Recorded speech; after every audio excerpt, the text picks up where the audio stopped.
వారాలకెంచి బొగ్గు మీద ఎక్కడలేని పంచాయతీ అవుతుంది తెలంగాణలో.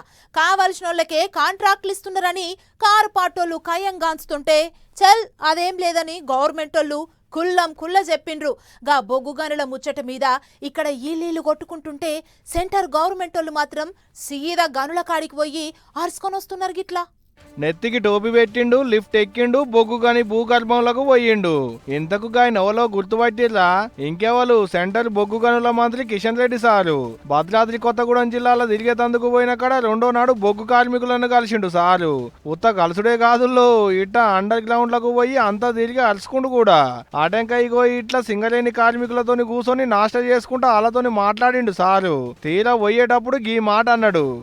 సింగరేణికి సంబంధించి ఇది దక్షిణ భారతదేశంలోనే ఒక మంచి కోల్ కంపెనీ. అదేవిధంగా తెలంగాణ ఆంధ్రప్రదేశ్ విడిపోయిన తర్వాత తెలంగాణ రాష్ట్రానికి వెన్నెముక లాంటిది ఈ యొక్క సింగరేణి కోల్ మైన్. పెద్ద ఎత్తున ఇక్కడ ఉన్నటువంటి ప్రజలకు ఉపయోగపడే విధంగా, ఉపాధి అవకాశాలు మెరుగుపడే విధంగా చర్యలు తీసుకోవాల్సినటువంటి అవసరం ఉంది.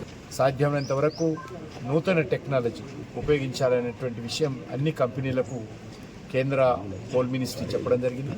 అంతేకాదు కొత్త టెక్నాలజీతో సింగరేణి కార్మికులకు అక్కడికొచ్చేట్టు సవలతులు చేస్తాం అనుకొచ్చిండు సారు.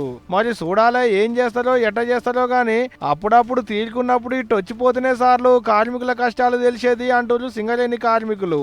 అంతే కదా మరి.